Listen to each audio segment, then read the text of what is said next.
Hey guys, so today we're going to be talking about closet storage. So here I have these foldable boxes, which is really cool and really nice because if you're done with them, you don't need them, you can just fold them up just like this and they're very sleek.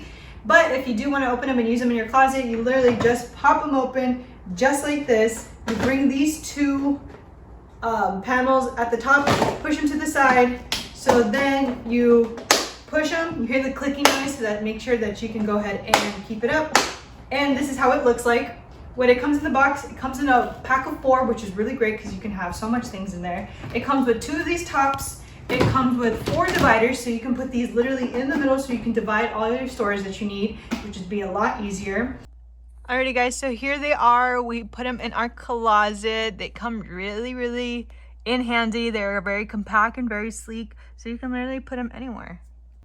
All right, with the storage boxes for your closet, you can stack them on top of each other. So what's cool about them is that they come with 2 of these little plates. So you can go ahead and stack them on top of each other, or you can close the top of the box. You literally just slide it on just like this and it'll stay perfectly. So they look like this in the front side. This is how they look on the side. They are super nice and stackable, and you keep your closet organized. Check them out.